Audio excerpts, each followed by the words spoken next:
الله الرحمن الرحيم. مشاهدينا في كل مكان، تحية طيبة من العاصمة السعودية الرياض. اليوم لقاء مختلف تماما، لقاء كبير مع شخصية سودانية كبيرة قدمت الكثير للسودان في كافة المحافل الدبلوماسية. اليوم نحن في الرياض في ضيافة سعادة الوزير المفوض مهند عجبنا القائم بأعمال السفارة السودانية بالرياض. لا جدا ونحن في الرياض في حضرة سعادة الوزير المفوض مهند عمر عباس عجبنا القائم بأعمال السفارة السودانية بالرياض، واحد من الشخصيات التي دعمت السلك الدبلوماسي في خدمة السودان. وحضر سعادة الوزير. بسم الله الرحمن الرحيم.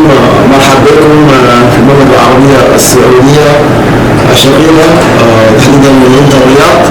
مرحبا بقناة SR الفضائية. مرحبا بك الأخ عمار، مرحبا بك الأخ أحمد، ونتمنى لكم إن شاء الله إقامة سعيدة وسط أبناء الجالية السودانية في المملكة العربية السعودية، وهم طبعا هم الأصل والأساس. ونتمنى لكم أيضا إقامة سعيدة في سفارتكم والسفارة السودانية بالرياض.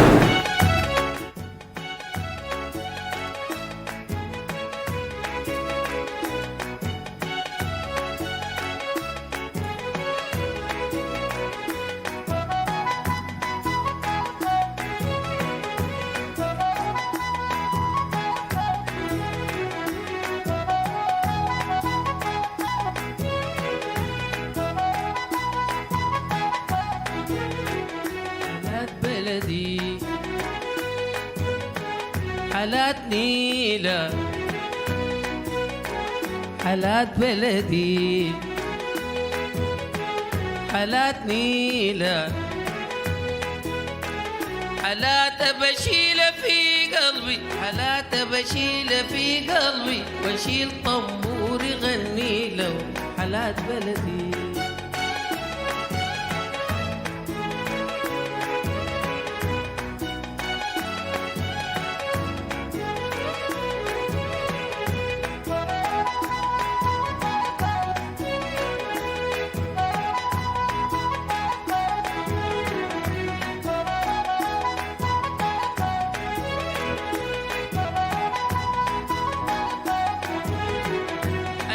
الساقية لما تدور تكب الموية تروي الطين، حالات تربال لما يزقي في الحيطان شمال ويمين. الوزير المفوض، تحدثنا عن الإعمار، ولكن لا مبادرة تمت برعاية السفارة السودانية في الرياض كانت ملحمة كبرى عنوانها السودان، الجيش والقوات المسلحة. نعم، ده حقيقة. يعني كان في مبادرة من عدد كبير جدا من أفراد الجالية السودانية لدعم وإسناد القوات المسلحة السودانية، وكانت السفارة السودانية بالرياض حضورا في هذه المبادرة دعما أيضا وإسنادا. ويمكن حقيقة السفارة وأبناء الجالية السودانية كلنا يد واحدة لدعم وإسناد القوات المسلحة السودانية. الوزير المفوض مهند عجبنا القائم بأعمال السفارة السودانية بالرياض، نمتد معك عبر السلك الدبلوماسي، ولك محطات كبيرة جدا في العمل بوزارة الخارجية وفي العمل الدبلوماسي. تحكي لنا عن نفسك. بالعمل بوزارة الخارجية عملت في العديد من الإدارات، في جميع الإدارات في وزارة الخارجية مهمة، لكن يعني يمكن أهمها الشؤون الإدارية والمكتب التنفيذي والإدارة الآسيوية، وعملت في عدد كبير جدا من الإدارات في وزارة الخارجية. وهو طبعا نوع من التدريب للدبلوماسي إنه لازم يشتغل في كل إدارة فترة معينة محددة من الزمن، قد تطول من 6 أشهر إلى سنة أو أكثر. وزارة الخارجية العمل فيها دائما يكون بالخارج بالسفارات برا. أنا اشتغلت بعد سوريا، اشتغلت في كوريا الجنوبية سيول، وأيضا من هنا يعني بحيي جميع أبناء الجالية السودانية وجميع الزملاء الذين زرتهم في سفارة السودان في سوريا، يعني كل الفئات، دبلوماسيين، إداريين، محاسبين، ملحقيات، عمالة محلية، الجميع بدون فرز. بعدها رجعت إلى الرئاسة وعملت أيضا في عدة إدارات، ثم انتقلت إلى البرازيل. والبرازيل من المناطق البعيدة جدا التي عملت بها، يعني صراحة البرازيل بلد بعيدة لكن اكتسبت فيها خبرات كبيرة جدا. عملت فيها 4 سنوات، وقابلت عدد كبير من السودانيين في هذا البلد البعيد يعني، وكانوا فخر أيضا للسودان مثلهم مثل كل السودانيين في جميع دول العالم. سعادة السفير مكلف وزير مفوض محمد عمر عباس عقبنا القائم بأعمال السفارة السودانية في الرياض، تحدثنا أكثر عن السياحة الدبلوماسي ولك محطات هامة جدا في العمل الدبلوماسي.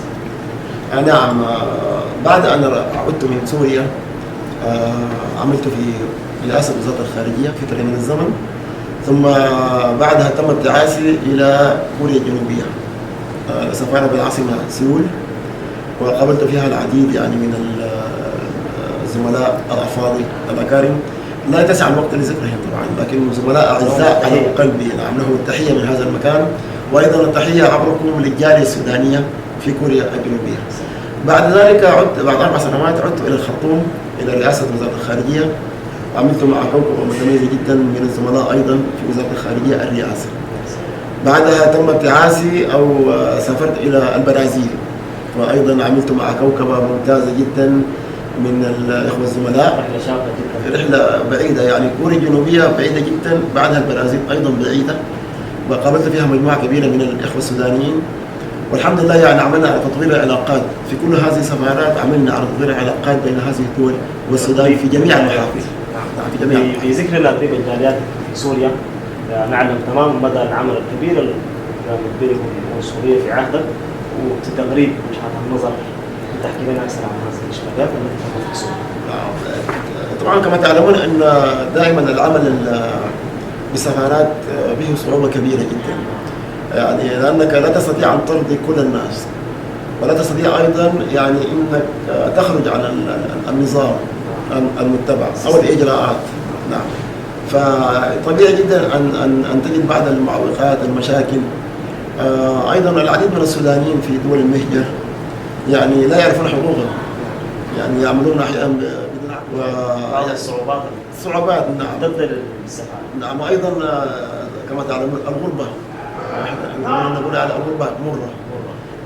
يعني دائما الإنسان الذي يتغرب عن بلده يواجه كثير من المشاكل ومصاعب العمل، لكن الحمد لله تعالى وفقنا الله سبحانه وتعالى إنه نقدر نخدم بلدنا، وأيضا نقدر إنه يعني نقدم كله يعني ما يخدم المواطن السوداني. وكنا يعني والشهادة لله تلفوناتنا كانت مفتوحة طول اليوم، كنا نعمل حتى أيام الجمعة والسبت، بيوتنا كانت أيضا مفتوحة للمواطن السوداني. حتى في رمضان كان الإفطارات الجماعية مع أبناء الجالية السودانية.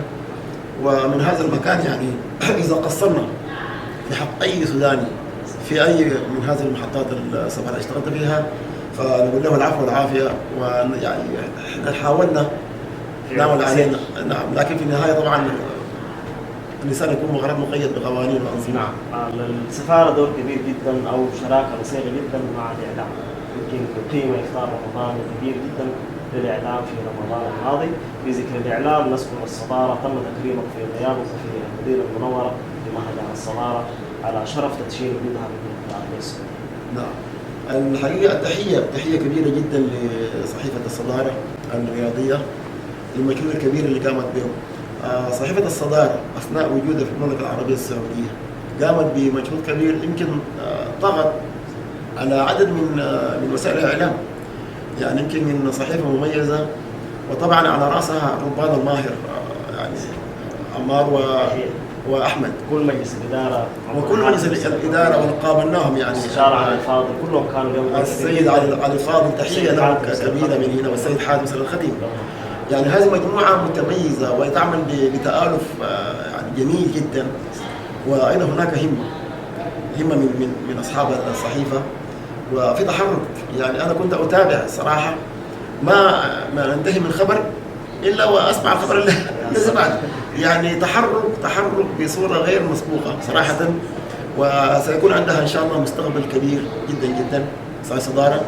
ونحن أنا أحييها من هذا المنبر، وأتمنى إنه كل الصحف تحزن حسبها إن شاء الله. نعيش الآن وقت انتقالي، وقت كبير جدا، يعيش يعني هناك التفاف كبير جدا حول الوطن في المرحلة القادمة للإعمار وللبناء وللتشييد، حتى نرى سودان قوي، سودان شامخ، سودان مناضل كما عهدناه وكما عودنا أن يعود دوما. نحن سعداء جدا كنا اليوم في ضيافتكم من داخل السفارة السودانية بالرياض، سعداء بهذا اللقاء وسعداء بالوقت الذي ومن ضيفه معنا والوقت الذي أعطيته لنا بحكم المشغوليات الكثيرة داخل السفارة. أخذنا كثير من الزمن. نحن شاكرين جدا لك سعادة الوزير المفوض مهند عمر عباس. عجبنا واحد من الأسماء المعروفة لدى الدبلوماسيين. شاكرين لك. شكرا جزيلا وتحية لكم وتحية لكل التيم العامل في قناة SR الفضائية. نتمنى لكم مزيدا من التوفيق والنجاح والسداد. شكرا. مشاهدينا في كل مكان، كنا اليوم في لقاء خاص مع سعادة الوزير المفوض مهند عمر عباس. عجبنا واحد من الشخصيات التي ظلت دوما في خدمة السودان عبر السلك الدبلوماسي. لقاء تطرق فيه عن الوطن وهموم الوطن وهموم الجالية السودانية في المملكة بصورة عامة، وعن الإعمار وعن التنمية وعن الإعلام وعن الدور الكبير جدا الذي ظلت تقوم به السفارة السودانية ومنسوبي الجالية والقنصلية في جدة. له التحية. شاكرين جدا لحضوره ولإجاباته على كل تساؤلات القناة اليوم في لقاء خاص. شاكرين جدا لطاقم العمل خلف الكواليس أحمد حسن الطريفي ومخرجنا وكل الطاقم العمل. السلام عليكم ورحمة الله تعالى وبركاته.